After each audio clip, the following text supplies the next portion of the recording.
যে Kolkata Rajarhat new town ভোটটাকে নিয়ে গেছে ট্রান্সফার করে। চাঞ্চল্যকর অভিযোগ গাইঘাটার ভোটার পরিমল দাসের। অভিযোগ, গত 10 বছর ধরে তিনি ভোট দিতে পারছেন না, বাধ্য হয়ে ব্লক অফিসে অভিযোগ দায়ের করেন। এরপর সামনে আসে গাইঘাটার পরিমল দাসের ভোট চলে গিয়েছে রাজারহাট নিউ টাউনে।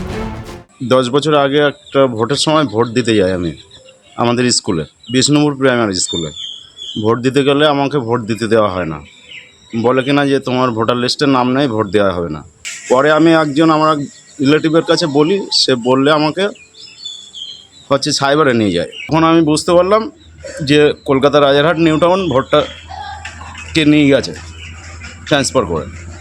তদন্তে দেখা যায় গাইঘাটার তেঘরিয়ার ভোটার পরিমলের সমনামী রয়েছেন রাজারহাট নিউ টাউনে। ভোটার কার্ডে দুজনের নাম, বাবার নাম মিললেও ছবি পৃথক। সেই সূত্র ধরে রাজারহাট নিউ টাউন বিধানসভা এলাকার হাতিয়ারার ঝিলপাড়ায় খোঁজ মিলল আরও এক পরিমলের।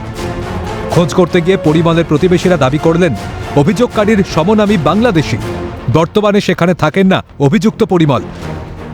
আমার কাছে এর আগে এসেছিল একজন লোক খবর নিয়ে, যে আমি বলছি হ্যাঁ আমি চিনতাম, এখানে ছিল, এখন ও বোধহয় বর্ধমান এলাকায় কোথাও আছে। আমাকে বলেছে, ফোনে যোগাযোগও ছিল আমার সাথে, বলছিল যে ঝাড়খণ্ডে কোথায় যাবে, যায়নি মনে হয়, এখনও বর্ধমানে আছে।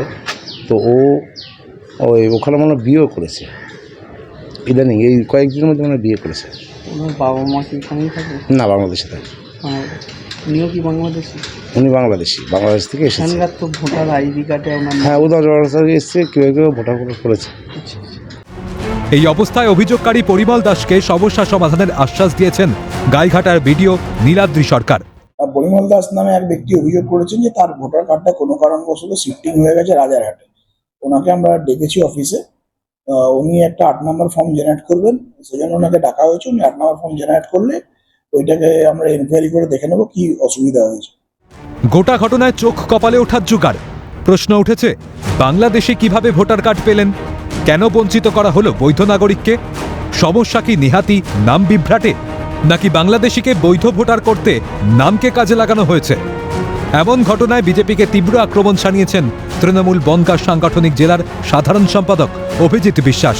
তার কথায় এর মধ্যে দিয়ে প্রমাণিত মুখ্যমন্ত্রী ও অভিষেক বন্দ্যোপাধ্যায়ের অভিযোগই সত্যি।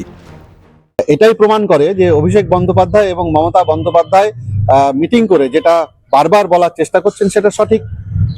এটা তো তারই প্রমাণ যে একই এপিক কার্ডে বিভিন্ন লোকের নাম, নাম্বারে বিভিন্ন লোকের নাম রয়েছে, সেখানে বাইরের থেকে লোক ঢুকিয়ে সেখানে ভোট বাক্স ভরার চেষ্টা, আর কিছুই নয়।